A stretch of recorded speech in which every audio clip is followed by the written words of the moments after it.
squad of jail deputies swept through pod after pod of the Falkenberg Road jail, herding inmates outside. Let's go on the rec yard right now. The inmates went out so Canine Uno could come in.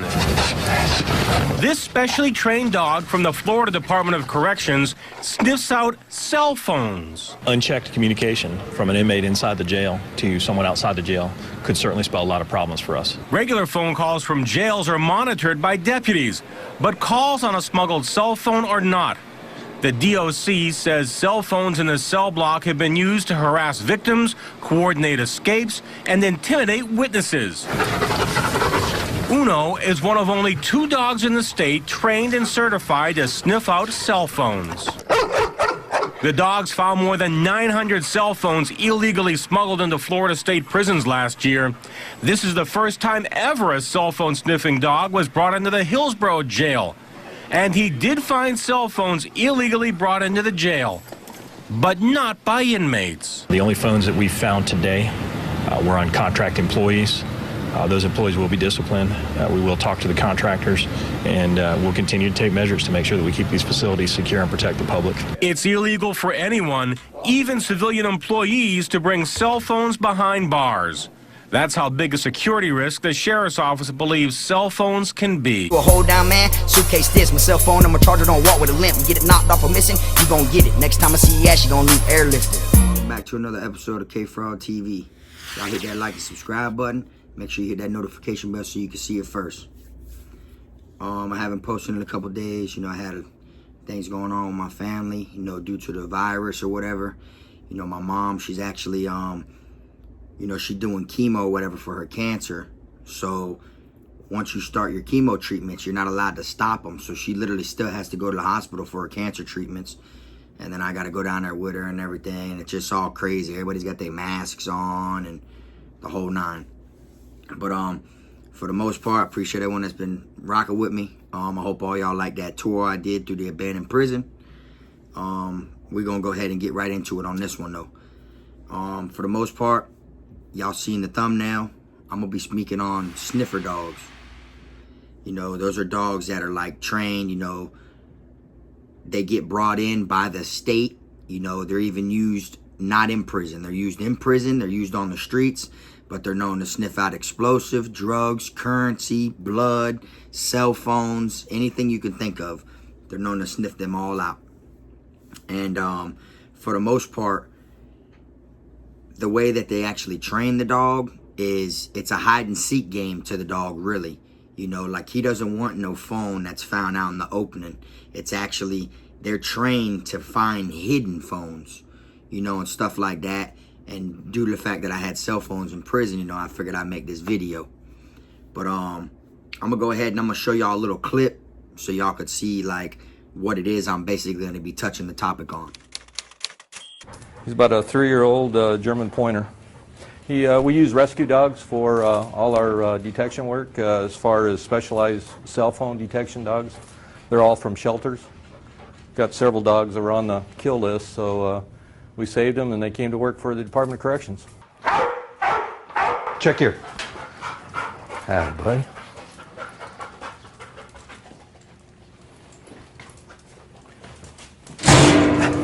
Here, sits, stay. Dada, bud, good job. Okay, so what did he find over here? There's another cell phone up underneath the mattress. They like burying them in the mattress or around the mattress, and this is one that's actually turned on. They'll find them when they're on and when they're off. They'll find the chargers. They'll find the components of the telephone also. Any bit of a cell phone they can detect? Any bit, SIMS card, any part of the cell phone, they've been trained to alert to. The cell phones are really becoming a plague in our prison system, and ordering dope, communicating with gang members, planning escapes. And so we discovered, with the help of a major of our department, there are 4 major odors coming from a cell phone that humans cannot smell. In this bottle here is about 15 cell phones, the motherboard, various parts of the cell phone. We put it in a box like this, and we fill it full of our training phones that we use, plus towels. And initially, when we start the dog, it's a fetching game for the dog. Once the dog really starts fetching these towels well, we play a lot of tug-of-war with the dog. We make it a big game for him. And then we eventually start hiding these towels that are soaked with the cell phone odor. And once they start finding the towels, usually in about a week or two, we start actually setting out phones. And when the dog is on the phones, this is what we're wanting, and we just start looking for the various environments to work the dog in, and it works out really well. The last legislature deemed this type of contraband in the prison as a Class 5 felony, and they do all kinds of things with these unmonitored type telephones, from ordering narcotics into the prison to communicating with gang members. Now for the dog, this is a game of hide and seek. So a cell phone in plain view, that's not what he's looking for. He's actually seeking a phone that's hidden. Stretch right up here.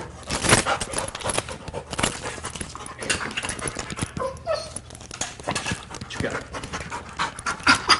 That's a bud. That's a bud. Good boy. Good job. Good job. And got a cell phone hidden right here on the top bunk. What you got? What you got? Show me. Show me. Show me. Scratch it. Scratch it. Yeah. Atta bud. They work cheap for various type of toys. They don't have a union or anything else like that, so they work pretty cheaply. A little dog food and this type of toy. You ready? Let's go find some more. Yeah. As you see, you know, they literally use these dogs, you know, the dogs, it saves them money so they don't have to pay other officers to do more searches. You know, every institution I've been to, they've used dogs. You know, they bring them in the dorm.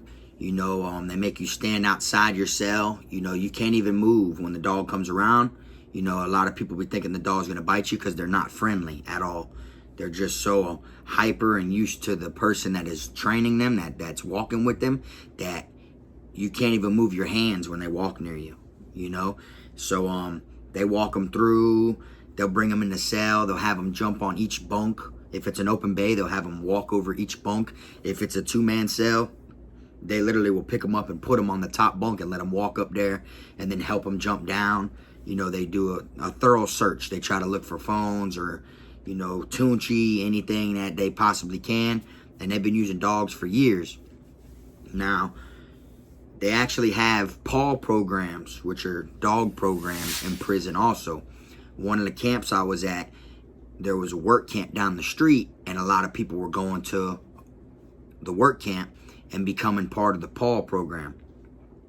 You know, where they actually have a dog in their cell or whatever, and they, you know, they feed the dog, they take care of the dog, to do everything they can, because a lot of these dogs come from being rescue dogs, you know, like they were abandoned and no one wanted them and stuff like that. So the state takes them in, you know, and trains them and uses them to their advantage, you know, against inmates looking for contraband and shit like that.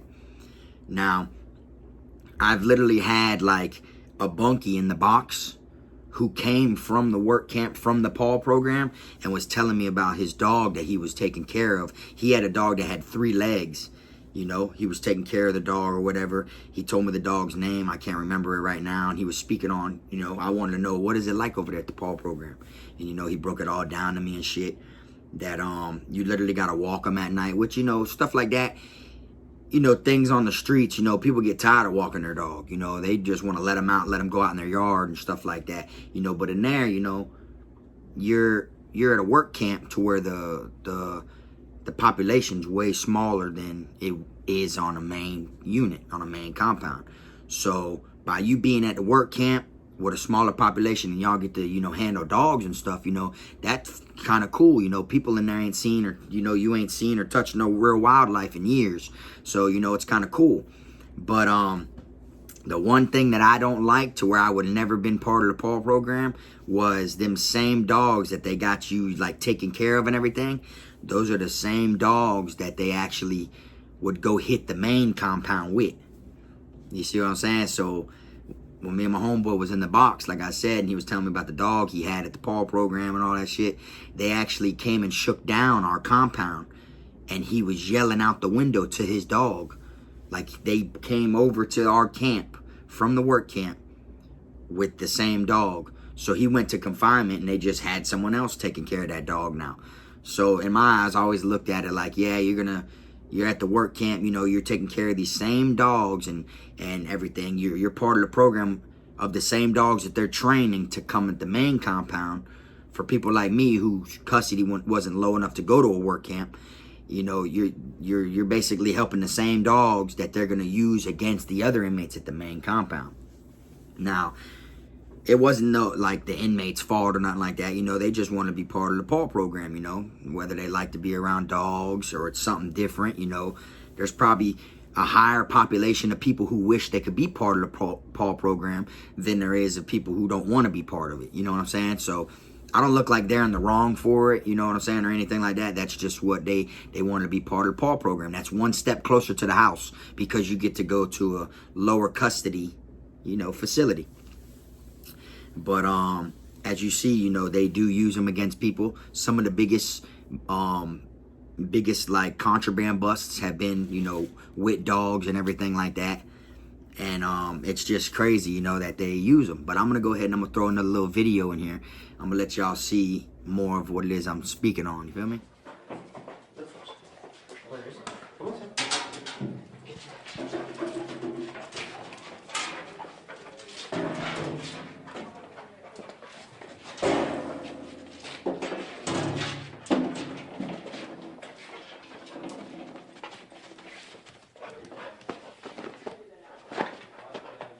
Right there, go boys, huh? Good boys, zip these kids, good boys, zip. You showed to me?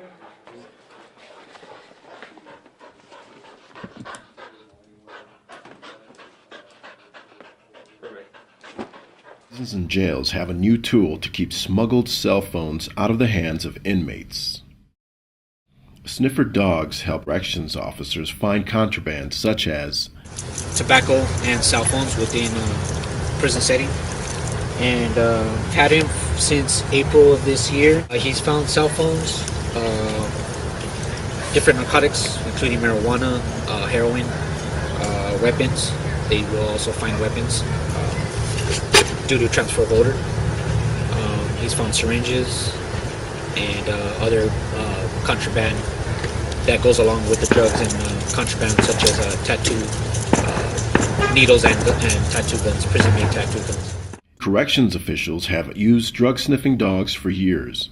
Is how quickly we can clear a tier like this compared to actually having to spend money on extra staff to search every single area. The masking I've seen anywhere from baby powder to chili powder. I mean, especially in cells, they'll line the door seam itself with baby powder, chili powder, anything to try to distract the dog. So, but it's also a dead giveaway to us as handlers. What are you trying to hide? You know, so hiding places, anywhere you can unscrew anything, anything hollowed out. It is. I mean, you can look in the cell and there's so many different places, from books to shoes to heels on shoes to mattresses.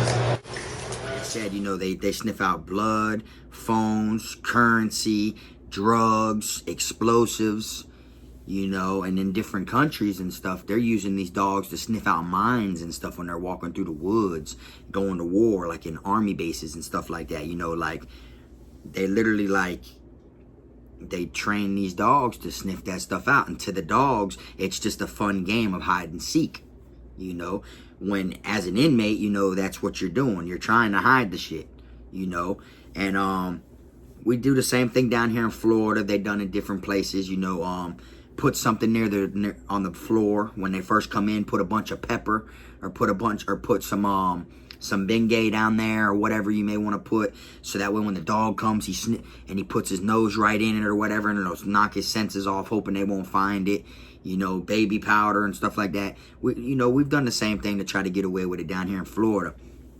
You know, you hope you'll knock their senses off. But for the most part, them dogs are gonna find whatever it is they're looking for. Now, I can't say that they're 100% accurate, because I know for a fact they haven't always found my own shit. See what I'm saying? So I know they're not 100% accurate, but it is a higher chance if they come with the dogs. If they come with the dogs, it's a higher chance they will find something rather than if they come by themselves. You know, because when they come by themselves, yeah, they're flipping bunks, you know. But then after they done flipped 15 of them, they go to half-assing it. They get tired of flipping the same shit, looking through the same shit, you know. And after a while, they're moving so fast, they overlook things. Them dogs, if they come in there and your shit ain't put up, and if they really searching and that dog's senses is good like it is, they gonna find what they came there to look for.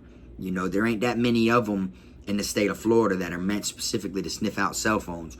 But the handful they got are known for doing it. You see what I'm saying? So, like, at the same time, you know, me personally, my phone, I had, like I said, I had little throw-offs to where if the dog came, I would try to throw them off. You know, it would be different, you know, but they got such good senses. You know, they're known to sniff from like mile away, I could say. I mean, I'm not sure if it's a mile, but you know, they got better senses than a human, of course. So to us, what we can't smell, they smell, and then what we smell, they smell it stronger, you know. So just want to come on here and touch up the topics about sniffer dogs. You know, they're used in certain airports. You know, they're used in different countries on military bases, even down here for military bases. They are used in every neighborhood, y'all know, have canine units. They're used there too, you know. And, but the ones in the canine units, they're not really meant for sniffing out cell phones and shit like that, of course. Those are meant to attack you. You know, those are meant, like, to protect, you know, their handler. You know, like, they literally do training and they teach them what it is, you know. Now, some are used in different places, prisons, they're used to attack inmates if an inmate won't get back in their cell. You know, I'm not speaking on Florida, but if you look it up, they're like known to attack inmates that don't want to go back to their cell.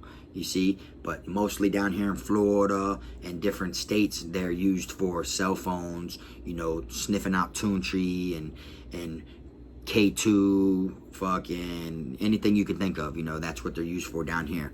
That's why I just want to come on here and touch topic with you real quick. But for the most part, as y'all seen, my bracelets did come in. I only have 250 of them right now that I am going to be giving away. But I'm waiting till the virus clears up, because clearly I got to mail it to everybody, and I don't want to be mailing and it go around and someone, you know, get the virus because it's mail right now. You know what I'm saying? So once the virus all clears up and everything dies down, I'm going to be doing there's only 250 of them right now. I didn't expect this many people to want them, so I thought 250 was way more than I needed. But as I seen, it ain't. So it's gonna be literally 2 easy steps for y'all to get a bracelet. I'll get more into it, how I'm gonna do it on another video. But like I said, I don't want to give them out until after the virus. Anyways, y'all hit that like and subscribe button. I appreciate everyone that's been rocking with me. And you already know we play chess, not checkers. You feel me? But anyways, this K Fraud TV.